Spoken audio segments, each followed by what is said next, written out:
Que maravilha nos reencontrarmos nessa manhã de terça-feira, hoje dia 28 de julho. Para aqueles que não sabem, hoje comemora-se o Dia do Agricultor.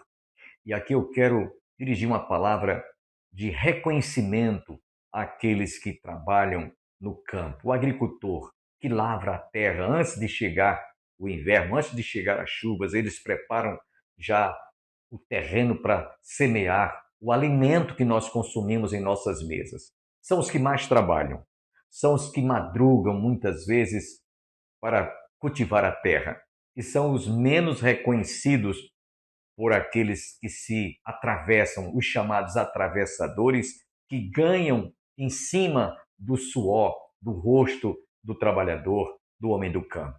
Lamentamos porque nós vivemos numa época em que muitos se sentem explorados, né? A gente vê isso através da mídia. O agricultor que trabalha, que é quem mais sua a camisa para realmente produzir, fazer a terra produzir o alimento que nós consumimos, são os que menos são recompensados. Lá na carta do escritor sagrado, Tiago, no capítulo 4, ele nos dá uma advertência e também nos mostra a lição que o agricultor nos dá, a paciência que eles têm em arar a terra, preparar a terra até que sejam colhidos os frutos. Então, minha palavra nessa oportunidade é de parabenizá-los pela passagem do seu dia, que poucos reconhecem, poucos são aqueles que realmente param para avaliar a importância do agricultor. Sem o homem do campo, nós não teríamos o alimento sobre as nossas mesas. Parabéns a todos os agricultores pela passagem do seu dia. O programa Opção para a Vida nessa manhã estará trazendo na parte mais importante que nós estamos agora incluindo, incrementamos em parceria com o pastor Robson, curiosidades bíblicas. Ele estará visitando a Turquia, em especial a mesquita, a chamada Mesquita Azul. Nós já tivemos lá, inclusive, participando de excursões. Em nossas excursões, sempre a gente incluía, sempre estamos colocando um país da Europa para que os irmãos, além de Israel, conheçam também um pouco da história das civilizações. E aí, você hoje vai viajar com ele até a Turquia. Inclusive, no momento, nós estamos, algumas pessoas têm me procurado, quando é que nós vamos programar a próxima excursão? No momento, estamos em stand-by, como costumam dizer, por conta da guerra lá no Oriente Médio, que cada dia se avoluma mais e mais. Mas, brevemente, quando cessar todo esse clima conflituoso, nós estaremos realizando a nossa 14ª excursão e você não pode ficar de fora. Você também ouvirá ainda o pastor Antônio Júnior trazendo a continuidade, o início de uma outra mensagem que foi ministrada recentemente em nossa igreja. Quero deixá-los agora com o pastor Robson, visitando a Mesquita Azul em Istambul.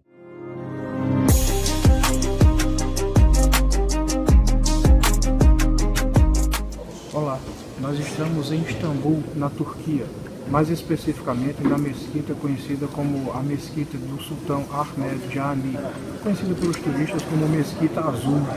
É o símbolo da imponência muçulmana nesse local. Você vê uma arquitetura belíssima, construída no século XVI. Uma das coisas que mais chama a atenção nesse local foi a educação e o cuidado que os muçulmanos tiveram em nos receber. Inclusive, a nossa guia turística, também muçulmana, extremamente educada e receptiva.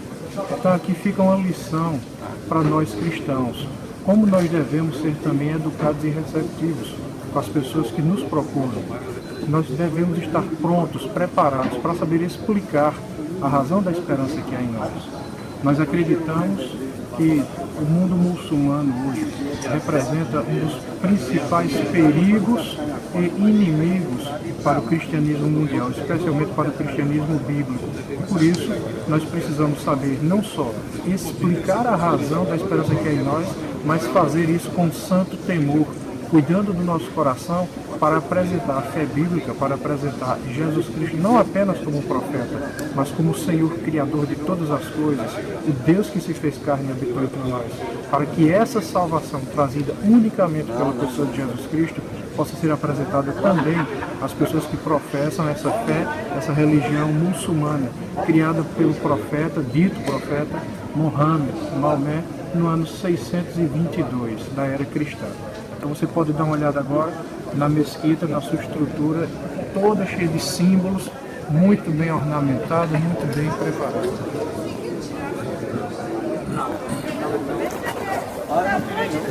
Mas não tirei. Você pode dar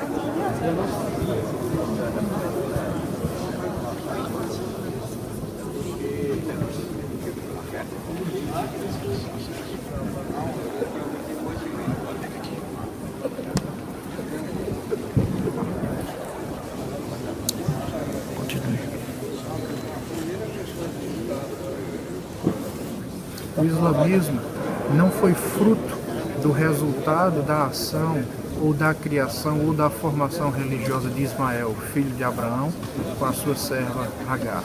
O islamismo, de fato, como religião, foi criado por Maomé no ano 622 depois de Cristo.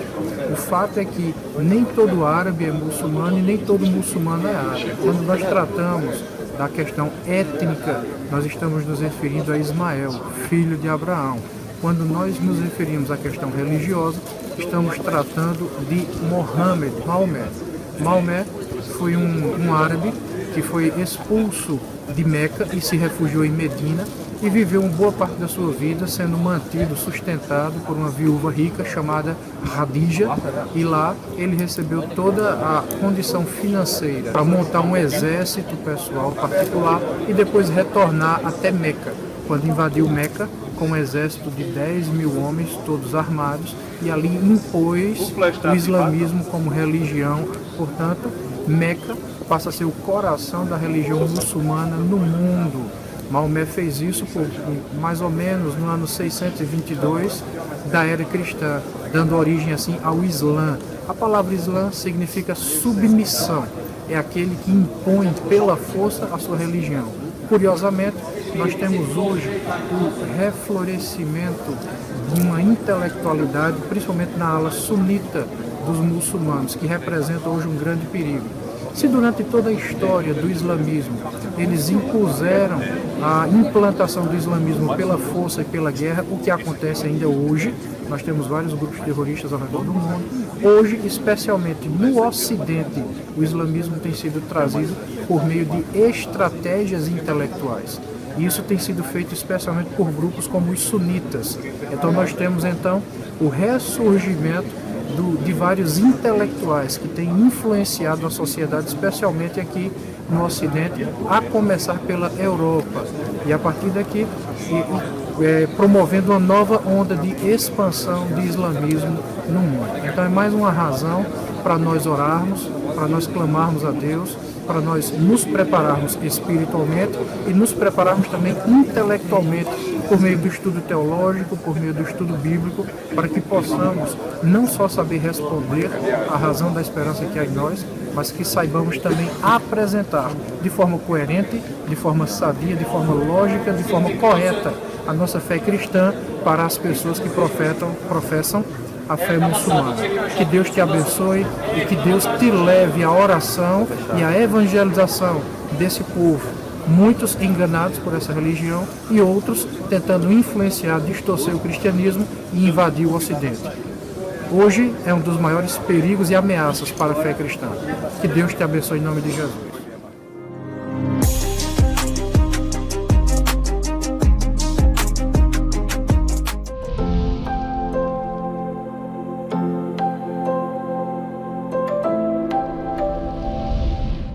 No versículo 13, Paulo ele começa a afirmar que falar disso, não com palavras ensinadas pela sabedoria humana, mas com ensinamentos do Espírito, combinando pensamentos espirituais com palavras espirituais. Ou seja, interpretando verdades espirituais para pessoas espirituais. Então Deus não dá apenas a revelação das ideias, Ele inspirou as próprias palavras das Escrituras. Ou seja, Paulo reafirma a ideia de que o que está escrito nas Sagradas Escrituras não vem do intelecto ou da produção de uma mente humana. O que nós temos aqui e que faz essa diferença do intelecto humano é porque a palavra veio do próprio Deus, soprada ou inspirada nos autores. Ou seja, a fonte inicial e final da palavra, mesmo que tenha sido escrita por mãos humanas, mas vem tudo de Deus. Ele reafirma essa realidade. Por isso que se essa escrita que vem de Deus para esse livro inspirado por Deus, a ideia de Paulo é dizer assim: é impossível que uma mente carnal caída tenha discernimento, a não ser que seja iluminada pelo Espírito. Isso é bacana demais. E isso é interessante saber e ter essa convicção. Que privilégio o crente tem. Você não precisa passar no Enem para ir para o céu. É algo que Deus comunica espiritualmente e faz com que cada um, desde o intelectual ao leigo, entenda as verdades espirituais contidas na palavra. Então, para um ouvinte metódico ou intelectual, isso muda a nossa relação com a Bíblia. A compreensão das Escrituras não é uma questão de QI elevado ou de erudição acadêmicas. E eu me lembro que quando eu morava ainda com a minha mãe, na frente da nossa casa, morava um casal de professores. E ele era professor da Universidade Federal da Paraíba na época ainda. E é interessante que mamãe sempre, no comércio dela, ela compartilhava, e minha mãe só tinha até a 5ª série, compartilhava a palavra do Senhor. E várias vezes a gente via esse professor meio que debochando dela. Até que ela pediu: leia um pouco então a palavra. Você lê tantos livros, né, acadêmicos, leia um pouquinho da palavra. E é interessante que uma vez eu vi ele falando com ela, assim: Paulo, li. Achei interessante, mas não entendi nada. Continuo com a minha convicção até. E eu vi na prática, desde criancinha, justamente o que Paulo está dizendo aqui. Se o Espírito Santo não trouxer o discernimento do nosso coração, você pode ser doutor, ler e reler, e não vai entender absolutamente nada. Mas há tantos quanto, lendo ou ouvindo, abrir o seu coração, tem a oportunidade de adquirir pelo Espírito esse agente, essa pessoa que comunica ao nosso coração o entendimento para discernir as coisas de Deus. O versículo 14, Paulo vai reafirmar essa incapacidade orgânica do homem. O que ele diz no versículo 14? Ora, o homem natural não aceita as coisas do Espírito de Deus, porque eles são loucura e não pode entendê-las, porque elas se discernem espiritualmente. O termo grego para homem natural, psíquicos, não está se referindo a alguém animalesco ou perverso. Paulo está se referindo ao homem em seu estado normal, ou seja, não redimido de sua existência terrena. Esse homem natural, ele é guiado apenas pelos seus recursos que herdou da queda. Então, quando Paulo faz essa diferenciação de quem tem o Espírito e de quem não tem, ele vai dizer que o que não tem o Espírito, ele continua a viver. Ele vive, só que ele vive numa condição daquilo que ele herda da natureza caída e daquilo que ele pode adquirir de intelectual na sua vivência, mas não passa disso. Já a pessoa espiritual, na ideia aqui de Paulo, essa pessoa ela vai mais longe, porque ela passa a ter conhecimento das coisas que são eternas. Então, como eu disse ontem lá no culto, né, lá na casa da irmã Neném, há uma diferença, sim, entre o ímpio e o crente. E o crente está num patamar muito elevado. Muito elevado. Porque o crente tem um conhecimento tão profundo, que esse conhecimento se discerne das coisas espirituais, meus irmãos. São as verdades divinas. E essas verdades divinas, o que ela é para o mundo? Loucura. Essas verdades para o mundo é motivo de deboche. Essas verdades para o mundo é motivo de escárnio. E é por isso que você vê algumas vezes pessoas que não têm respeito nem educação destratando o crente, menosprezando o seu conhecimento religioso. Mas isso tudo está já aqui revelado. Imagina um homem cego de nascença tentando, irmãos, avaliar ou criticar um quadro pintado. Imagine aí. Pega um quadro pintado, leve para uma pessoa que tem deficiência de visão desde nascença, ela nunca viu nada, e peça para ela fazer uma descrição daquele quadro. Como é que ela vai fazer? Mas se naquele momento acontecer de um milagre e ela começar a ver e ver o quadro pintado, o que é que vai acontecer? Ela vai descrever o que ela está vendo. Não é isso? O homem natural que não se converteu, ele é como um cego. E Atos dos Apóstolos, Lucas já fez essa analogia com o próprio apóstolo Paulo. Cego. Mas quando a luz do Espírito tira toda a cegueira, ele passa a enxergar todo o quadro que Deus já pintou na eternidade.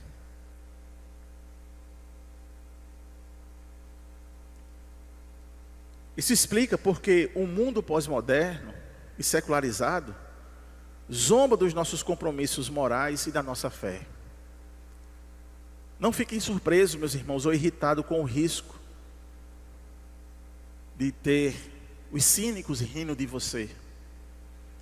Eles se comportam exatamente como Paulo se descreve aqui, aqueles que são naturais. O nosso papel não é vencer debates no grito ou na arrogância, mas pregar o Evangelho, dependendo do Espírito, para que opere o milagre do novo nascimento. Mas em terceiro lugar, Paulo fala sobre a prerrogativa e a autonomia da pessoa espiritual.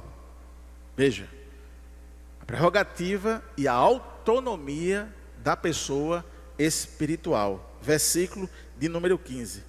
Porém, o homem espiritual julga todas as coisas, mas ele mesmo não é julgado por ninguém. E como eu disse no início, que esse versículo ele é importante e interessante. Paulo fazendo essa distinção do homem espiritual, é simplesmente o crente verdadeiro em que habita o Espírito Santo. Mais na frente ele vai falar sobre isso no capítulo 12, versículo 13. E o verbo avaliar ou julgar que aparece aqui era um termo legal do primeiro século, usado para a investigação ou inquérito preliminar feito antes de uma decisão judicial no tribunal. Ou seja, o crente espiritual tem a capacidade de trazer a perspectiva e o critério de Deus para analisar e avaliar todas as realidades da vida. O que se entende aqui é que Paulo está dizendo que foi dado ao crente, à igreja, a capacidade, a autoridade de avaliar a moralidade, a história, o destino humano, a eternidade. O crente tem essa capacidade de discernir isso. O crente espiritual. Por outro lado, o crente não é avaliado por ninguém. Ou seja, ele não está sujeito às avaliações e aos critérios do homem natural. O mundo tenta nos avaliar pelas regras deles e não pela nossa. Então, uma vez eu disse isso lá em Tavares. Eu disse lá em Tavares, olha, cuidado, para que você não fique pautando o seu ministério pela opinião de quem nunca pisou no seminário. Não fique avaliando ou deixando que se avalie a sua vida por alguém que nunca pisou na EBD. Porque não conhece as Escrituras. Como ele vai avaliar a minha vida espiritual, o meu comportamento, o que eu sou, qual é o critério, qual é a base que ele vai ter? Amém? Ou seja, Paulo está dizendo que o ímpio, ele não tem autoridade de avaliar a minha vida. Porque ele não é espiritual. Mas o espiritual tem condição de avaliar, sim, a vida. O espiritual tem como avaliar e tem o suporte necessário para orientar. Ou seja, a autoridade nossa vem justamente do conhecimento da verdade através do discernimento do Espírito. O mundo, ele tenta nos avaliar por essas regras que eles mesmos colocam. E aí, como vamos nos comportar? Como tolos, para abrir mão e entrar pelo caminho do mundo? O julgamento deles está errado porque não conhece a mente de Deus. Então, como Cristo foi incompreendido e crucificado pelos governantes desta era, os seus seguidores fiéis também serão incompreendidos. Mas em quarto lugar, a gente tem o que Paulo vai dizer da posse da mente de Deus, ou da mente de Cristo, que é outra coisa que vai se elevando de maior responsabilidade. Versículo número 16: pois quem conheceu a mente do Senhor, que possa instruir? Nós, porém, temos a mente de Cristo. Paulo encerra citando o majestoso texto de Isaías 40:13, muito conhecido. Quem conheceu a mente do Senhor? Nenhum homem natural pensa os pensamentos de Deus ou pode atrever-se a instruí-lo, dar conselho ou corrigir a Deus. Mas essa virada que Paulo dá aqui nesse texto, porque ele justamente usa esse termo, né? Mas nós temos a mente de Cristo. E esse termo mente envolve o entendimento, a capacidade de julgar, os valores e os critérios. Então, ter a mente de Cristo significa que por meio do Espírito Santo e da palavra, nós pensamos os pensamentos de Deus, compartilhamos da perspectiva de Jesus sobre o certo e o errado, o tempo e a eternidade. Então, meus irmãos, o que Paulo diz aqui de forma muito direta é que os orgulhosos de Coríntios, eles disputavam o palco exaltando a gnose humana, o pensamento humano, a intelectualidade. E Paulo demonstra que o menor dos crentes regenerado possui algo infinitamente superior a toda a filosofia de Platão, de Aristóteles, dos estoicos, dos epicureus. A própria mente do Filho de Deus é elevada a tal ponto do que toda a filosofia, de que todo o conhecimento da humanidade. E é isso que você, como crente, tem que se apossar, entender e viver. Foi dado a mente de Cristo para cada um de nós pensarmos pelo critério da mente de Cristo. Isso daria até um tema para muitos estudos. Vamos estudar o que é ter a mente de Cristo. Se a igreja partisse do pressuposto da mente de Cristo, muitas coisas e arestas seriam retiradas. Se a nossa vida individual e particular fosse do pressuposto da mente de Cristo, muita coisa a gente deixaria de errar. A gente acertaria muito mais. Pensar pela mente de Cristo, irmãos, é como aqui a gente está dizendo, é ter o critério, a avaliação e o julgamento pela palavra. pela palavra. E a gente pode aprender aqui hoje que existem duas maneiras de ver a vida: através dos filtros desgastados do homem natural, que reduz tudo ao materialismo e ao sentimento passageiro, ou através do olhar sobrenatural do homem espiritual, enriquecido pela mente de Cristo. Qual nós vamos escolher? É uma pergunta retórica. É claro que nós vamos escolher a mente de Cristo, a mente espiritual. Real Bus, 70 anos transportando sonhos e vidas. Com mais de 70 anos de história, a Real Bus é referência no transporte intermunicipal na Paraíba, especialmente na icônica rota João Pessoa-Campina Grande. Desde sua fundação, a empresa tem superado desafios e conectado pessoas, transformando cada viagem em parte de uma rica história de dedicação, segurança e confiança. Acredito que você foi profundamente enriquecido e abençoado através de todo este programa. Quero orar ainda nesses instantes finais por você que está conosco, para que Deus abençoe a sua vida, a sua família. Inclusive, estamos aqui mais uma vez fazendo um apelo para que, se você desejar nos ajudar a manter este programa no ar, você pode fazer duas coisas: orar, interceder, para que este programa permaneça no ar. Não deixe esta chama se apagar. Você também pode contribuir. Você poderá fazer uma generosa oferta através da agência conta bancária que aparece abaixo aí do seu vídeo, agência 3331/meia dúzia, conta corrente 7.551/5. Você estará nos ajudando a manter este programa no ar, que não tem sido fácil nesses últimos dias, né? Mas pela graça de Deus, se Deus assim nos permitir, para o ano estaremos completando 36 anos ininterruptos que estamos no ar. Todos os dias trazendo esta mensagem, este recado de Deus para muitas famílias. Portanto, nos ajude, colabore, contribua, ore e interceda para que nós permaneçamos no ar.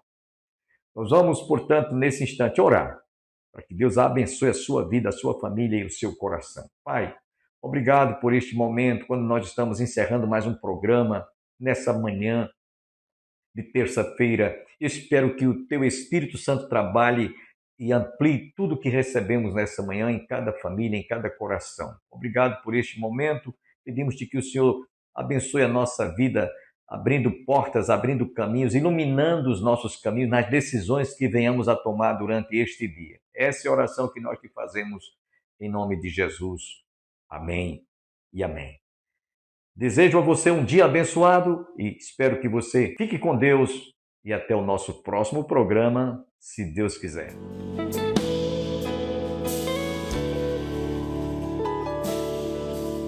Oração é o espelho de quem quer se ver diante do Pai.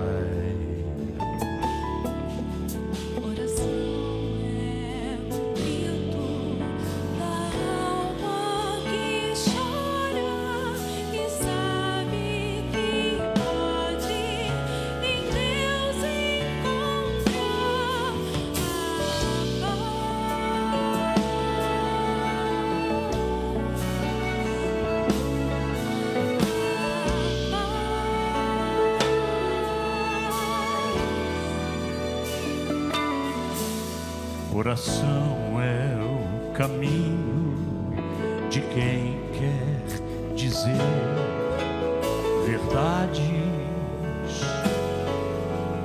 de dentro. Oração é a certeza que espero de Deus, respostas no meu caminhar.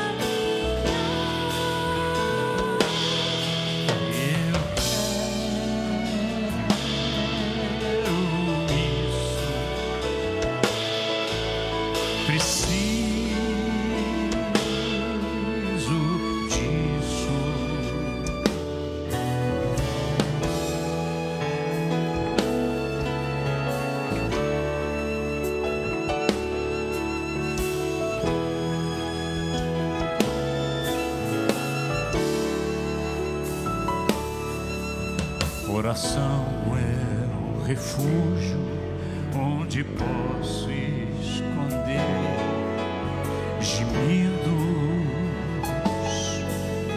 e dor.